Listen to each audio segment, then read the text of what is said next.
일단은 우리 동훈쌤 인사 한번. 안녕하세요. 저는 영감수학학원에서 일하고 있는 김동훈입니다. 안녕하세요. 영감수학에서 고3 및 N수를 맡고 있는 이준웅입니다.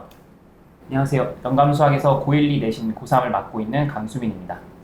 안녕하세요. 영감수학에서 고3 및 N수를 맡고 있는 신혜진입니다. 안녕하세요. 영감수학에서 고1, 2 내신과 고3 수능을 맡고 있는 신경은입니다. 안녕하세요.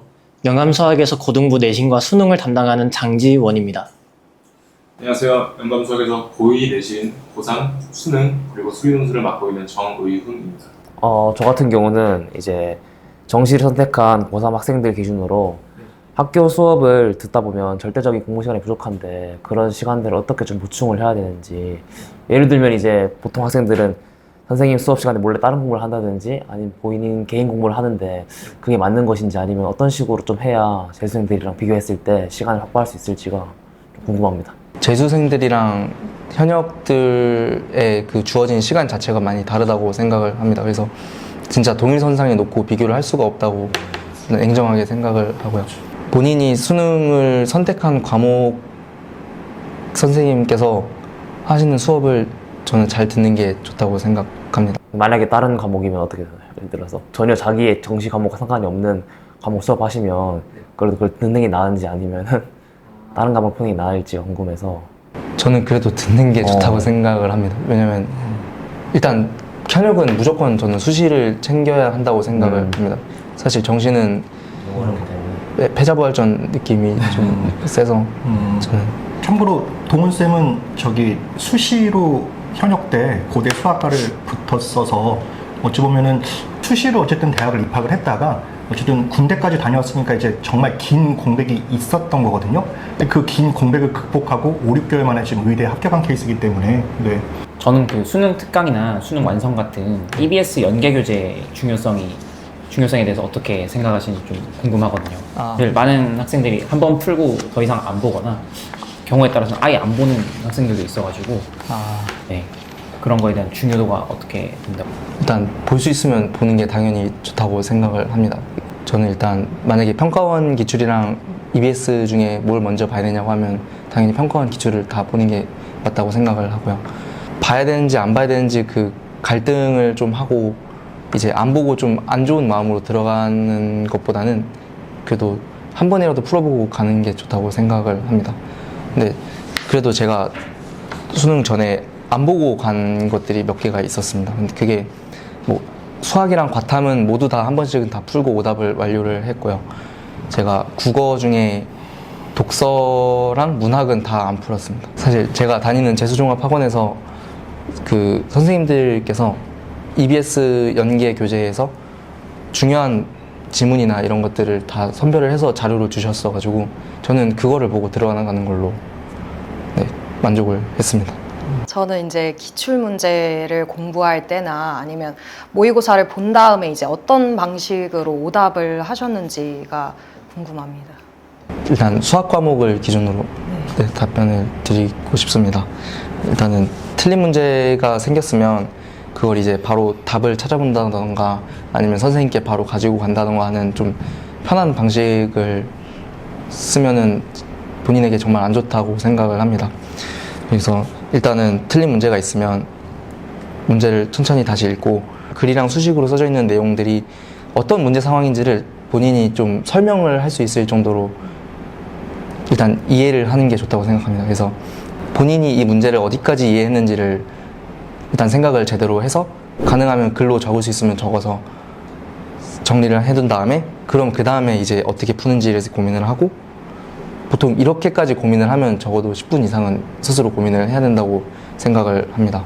그렇게 스스로 고민을 오래 한 다음에 선생님께 가서 그 본인이 놓친 부분이랑 문제풀이 아이디어를 들었을 때 그냥 문제 틀렸다 하고 답지 보거나 선생님께 가서 아 이건 이렇게 푸는 거야 라고 해서 네 알겠습니다 하고 오는 것보다 훨씬 그 본인한테 오는 충격이나 그런 게 깊이가 다르다고 생각을 해서 그렇게 해야 된다고 생각합니다. 일단 스스로 본인이 생각을 많이 해봐야 된다고 생각합니다. 학창 시절 떠올렸을 때 나도 선생님들한테 질문하기 이전에 그냥 우리도 그냥 이 문제를 통으로 그냥 모르겠어요가 아니라 생각을 많이 하고 그 문제에서 이제 쭉 풀다가 여기서 안 넘어갔을 때 여기가 안 넘어가요라고 좀 더 구체적으로 질문을 해야 되는 게 일단 맞는 거잖아요, 그죠? 그래서 그 얘기하는 거 맞잖아요. 네, 맞습니다. 그러니까 맞아요. 그게 참 쉽지가 않죠. 이게 왜냐면 좀 학원이다 보니까 아무래도 뭐 초등부터 아까 말씀드린 고3 밴수까지 정말 몇백 명의 학생들이 있는데 좀 소위 좀 전형 이과생들은 조금 좀 따로 있는 것 같긴 합니다. 사실 이런 부분에 있어서는. 네.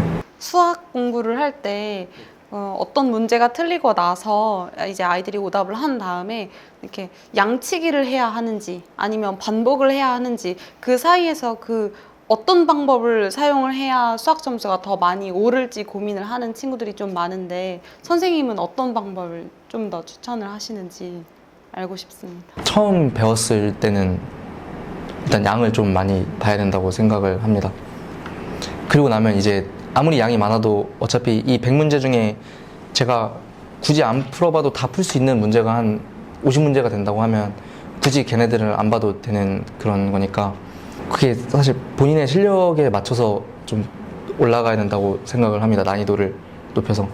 저는 그 틀렸던 문제를 다시 보는 것도 좋다고 생각을 합니다. 근데 고민을 많이 하고 질문을 하면 그게 이제 기억에 잘 남아서 이렇게 공부를 저는 했었고요.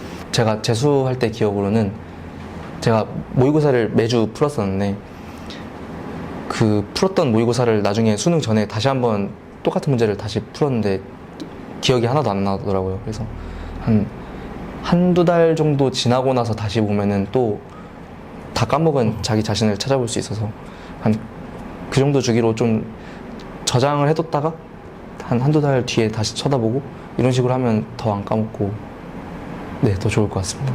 들고 싶은 질문이 소위 메디컬 입시에 도전을 하셨는데 최근 수학 과목에서 미적분 과목에서는 조금 더 어렵게 나오고 이제 확통과 기하 과목은 상대적으로 쉽게 출제가 되다 보니까 사실 메디컬 입시를 노리는 수험생들에게는 조금 미적분을 선택하는 게 점수를 따기에는 다소 부담일 수 있을 것 같아요. 혹시 이 부분에 대한 고민을 해보신 적이 있으신지, 그리고 지금 수험생분들께는 어떤 말씀을 드리고 싶은지 궁금합니다.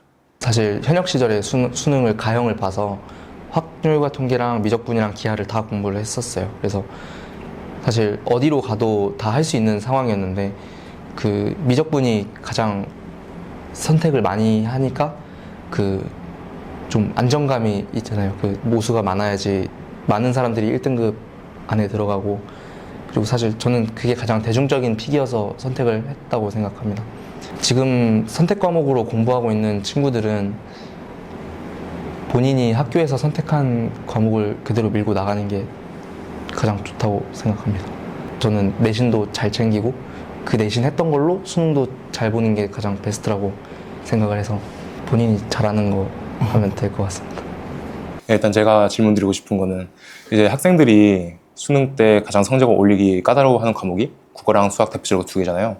예를 들어 국어 같은 경우에는 이제 뭐 선지 분석이나 아니면 이제 비문학 같은 경우 어려울 때 어떻게 좀 해가지고 좀 독해력이 좋아지셨는지, 그리고 이제 비문학을 잘하는 학생들의 경우에 이제 문학 같은 경우에 힘들어하는 경우 있잖아요. 그때는 또 실력을 어떻게 늘리셨는지, 그리고 이제 수학 같은 경우에는 이제 재수하실 때는 원래 이제 잘 하셨겠지만 이제 학창 시절 때 점진적으로 실력이 느셨을 거 아니에요. 그때 이제 어느 시점부터 내가 실력이 늘었구나를 깨달으셨는지, 그리고 이제 계산 실수 같은 거를 많이 하는 학생들이 많은데 또 계산 실수는 어떠한 방식으로 잡으셨는지 이제 그거에 대해 좀 궁금합니다. 질문을 몇 개를 한 거죠, 지금? 지금 뭐 5개 한 거예요?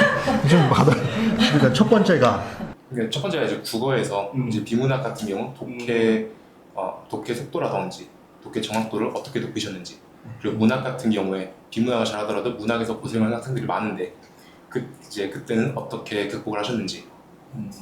국어는 말씀드렸다시피 매일 공부를 했습니다. 그래서 국어랑 영어는 그 언어에서 맨날 하면 된다는 어떤 풍문을 제가 들었어서 그걸 믿고 매일 했고요. 저는 비문학 먼저 말씀을 드리면 등원하자마자 보통 비문학을 한 1시간 정도 공부를 했습니다. 근데 이제 문제풀이 시간이 전부 1시간이었던 건 아니고 보통 이제 매산비나 이런 교재도 썼었고요. 그리고 이제 학원에서 선생님들께서 기출 교재를 나눠주시면 그거를 이제 숙제를 푸는 시간을 가졌습니다. 그래서 먼저 풀고 오답을 한 다음에 제가 독해 실력을 늘린 방법은 문단별로 이게 내용 요약을 옆에다가 그냥 한 줄씩 다 적었습니다. 문제를 풀고.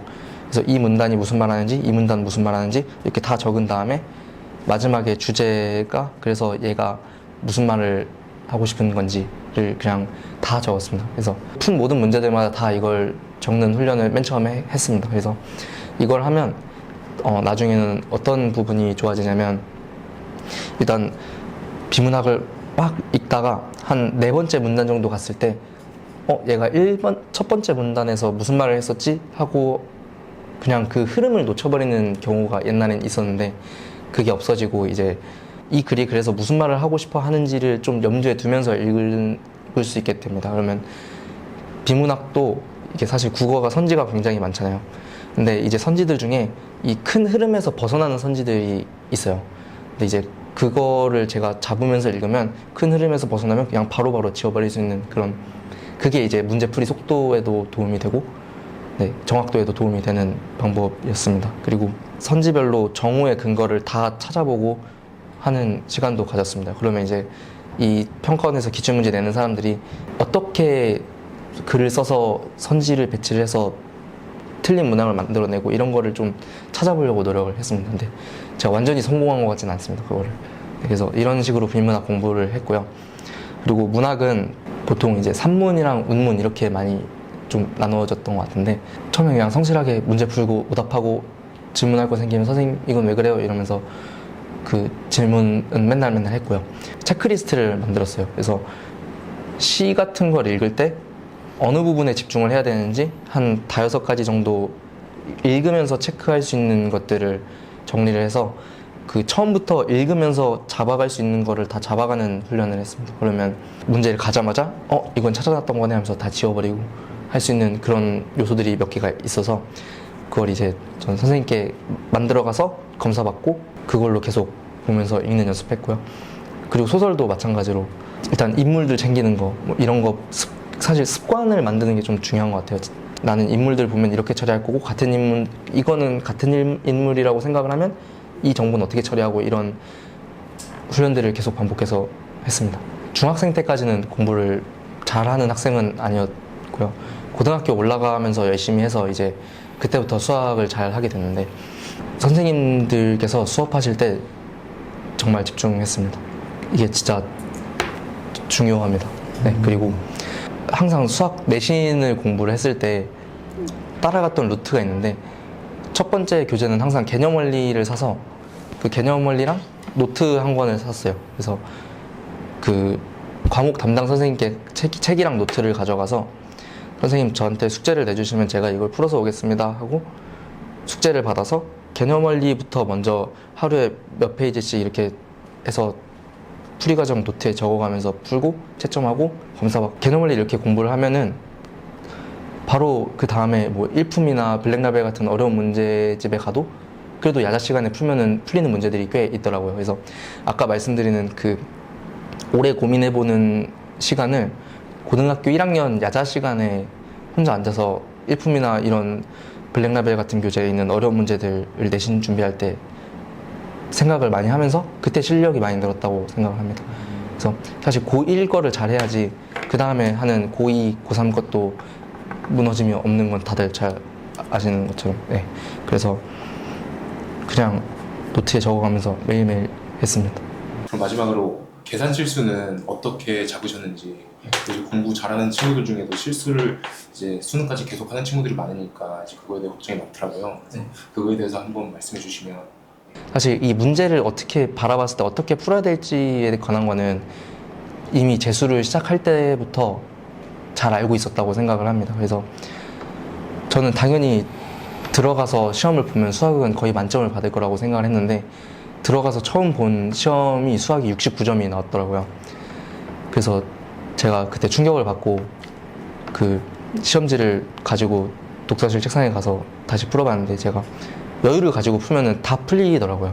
그래서 저는 이미 그 문제들을 생각을 하면 다 풀 수 있는 실력이 있지만 시험을 69점을 받은 거예요. 그래서 그때부터 이제 저는 물론 실력이 부족한 것도 있었지만 실력이 부족한 거는 선생님들께 배우면서 메꾸고 그리고 특히 특히 계산 실수 잡는데 엄청 노력을 많이 했었습니다. 그래서 제가 쓴 방법 중에 하나는요, 6 빼기 3을 2로 한다던가, 이제 뭐 뭔가 빼기랑 나누기를 잘못 생각하고, 또는 이제 제가 고3 때는 좀 머리가 잘 돌아가서 암산도 하면서 문제를 많이 풀었었는데, 이제 그게 습관이 되니까 막 이중으로 연산을 하게 되는 경우가 있어요. 막 20 나누기 2를 계산하는데 10이 아니고 이미 머릿속에서 10을 계산해놓고 다시 나누기 2를 해서 5라고 써서 그 다음 계산이 다 무너진다거나 이런 실수를 하는 게 굉장히 많았습니다. 그래서 일단 그런 것들을 바보노트라는 걸 만들어서 거기다가 다 정리를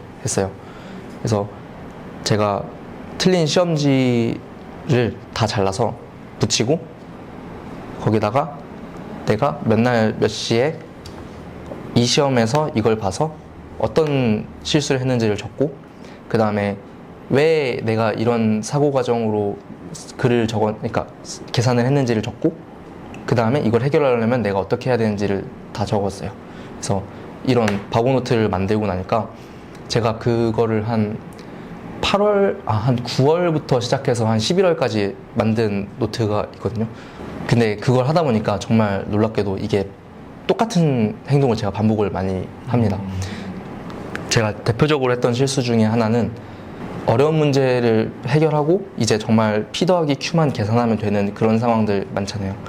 그럴 때 제가 신나가지고 막 25 더하기 4를 9로 써버린다거나 뭐 이런 행동을 하는 것도 몇 번 반복이 됐었고요.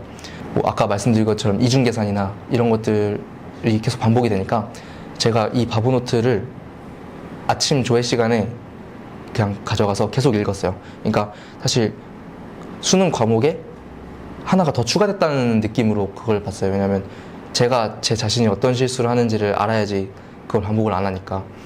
그래서 그거를 계속 바라보면서 공부를 했습니다. 그래서 제가 그거 덕분에 수능 때 물론 수학을 만점을 받지 못했지만 그래도 하나 더 틀릴 거를 막았습니다. 그 우리 동훈쌤의 그 수능 성적을 좀 공개를 안 한 것 같은데, 그냥 지금 말씀을 드리면 아마 국어가 90점, 그 다음에 수학이 이건 확실하게 기억하는데 뭐 그것도 약간 좀 실수성으로 30번. 그때 이제 우리 동훈쌤이 봤던 24학년도 수능 30번이 의외로 풀만한 30번이었는데, 그거를 30번 하나 틀려서 어쨌든 약간은 조금 이제 대학교 레벨이 살짝 좀 낮아진, 그리고 물리 선택하고 지구 선택을 했어요. 그리고 물리에서 아마 하나 틀렸었지? 네. 지구 다 맞고. 네. 그러니까 뭐 거의 안 틀리다시피 한. 그래서 아마 그 수능에서 동훈쌤이 치렀던 수능 수학에서 아마 30번 맞췄으면 아마 조금 레벨이 좀 또 달라졌을. 그리고 지금 현재 스펙 아마 처음에 공개 안 했던 것 같은데, 지금 현재는 한림대 의대 재학 중입니다. 그리고 인하대 의대를 추가 합격했었고요. 아마 그래서 계속 좀 강조해서 미안해. 그 4점짜리 하나가 조금 아마 큰 좀 차이가. 그래. 지금도 사실 여기서 보고 있으면 되게 재미난 것들은, 재미나다고 하면 안 되겠죠.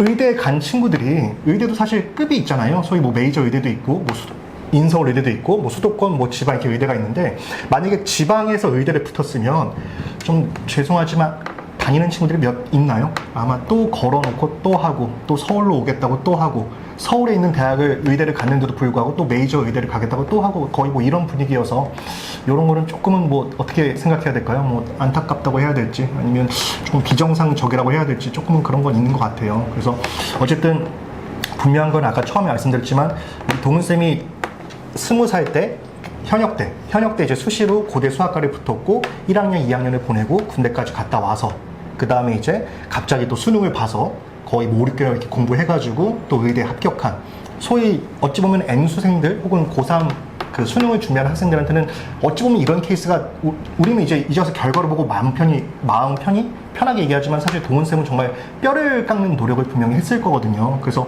그 노하우를 한번 듣고 싶어서 한번 이렇게 좀 자리를 마련해 본 건 맞고요. 그리고 좀 국어 노하우가 좀 궁금하긴 했어. 그래서 네.